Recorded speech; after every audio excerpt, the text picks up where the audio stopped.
So this TikToker really wants to be famous and known for something, and oh, is he about to get what he wants? Now his name's Ali, and he's 29, living in San Diego, and one day he starts posting videos on TikTok where he's doing like impressions of Skyrim characters, and he's always doing impressions of Tony Montana from Scarface. Okay, and these videos blow up, and so he keeps making more and more, and pretty soon OL has nearly 1 million followers, and so he might actually be on his way to being famous.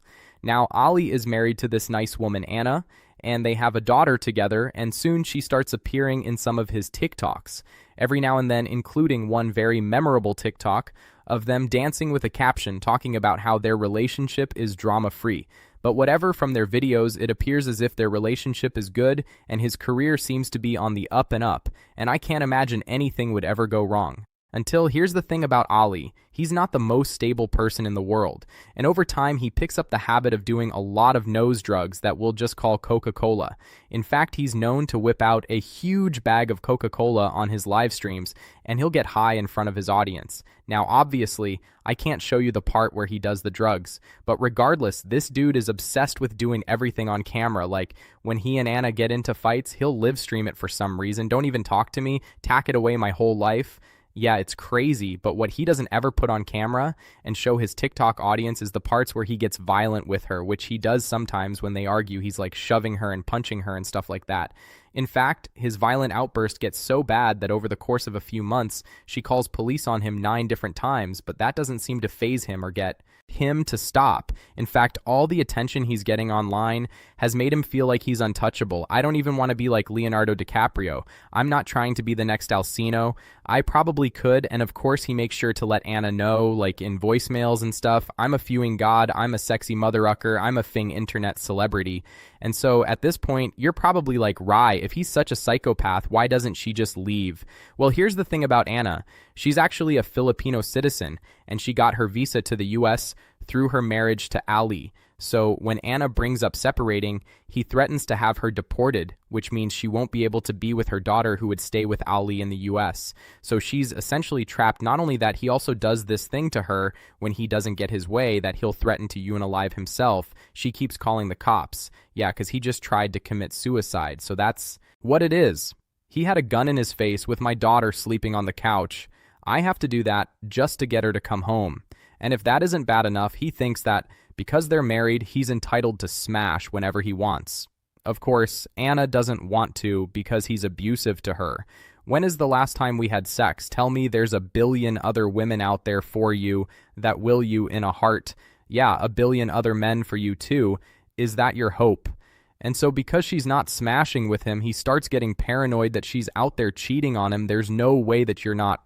Right now, there is no way. No woman as beautiful as you is going to go a month without sex.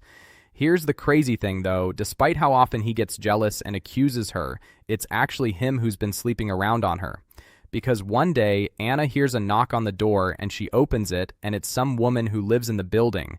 And this woman tells Anna, me and Ali have been sleeping together in your apartment. I guess she's trying to warn her or let her know. I actually don't know why this woman confesses, but this is when Anna has finally had enough. There's my wife, 7 years sheeing, wants to leave me after 7 years. She couldn't even wait for the visa to finish. That just means I don't need your visa. That's not what I came here for. I came it for you, and that's when Anna decides she can't take it anymore. And she's going to separate and go stay with a friend. You said you don't love me anymore. You said you don't love me anymore. You said you don't love me any. I said leave. No, I said leave, no. All right, then me and your daughter will be. I'm trying, man. No, you're not. You're disrespecting me. You ain't trying a trying. So now Anna and her daughter are staying with a friend, which is not ideal, but at least she's safe. But then one day Ali calls her and says, you know what?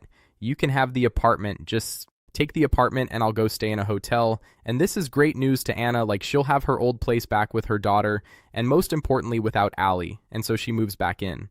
But here's what Anna doesn't know, though. Sneaky-ass Ali has made a copy of the electronic key to her place so that he can enter it anytime he wants, and it's only a matter of time before he goes crazy again. And one day, out of nowhere, Anna gets sent a bunch of roses, and they're from Ali.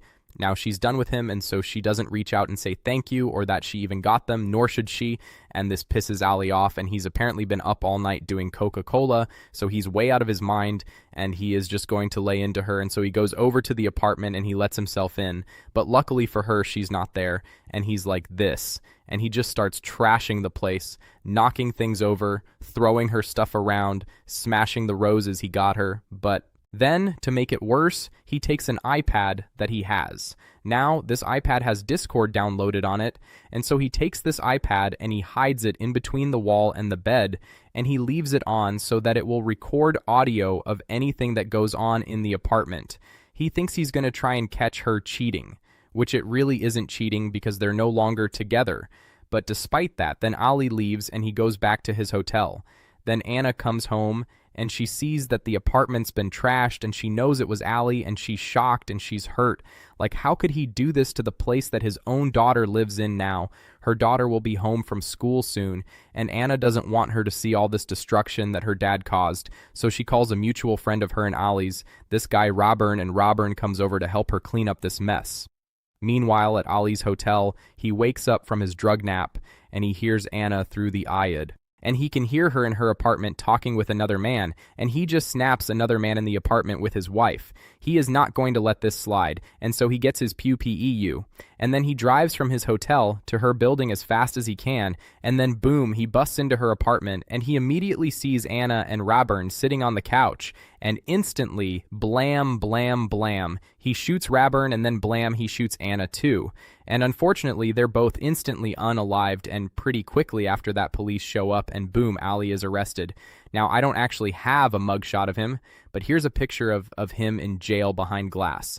Now remember, Ali wanted to be famous and known for something, so he's really upset about how this is going to affect his acting career. I wanted to be an actor, and I was right there. We get before all this happened.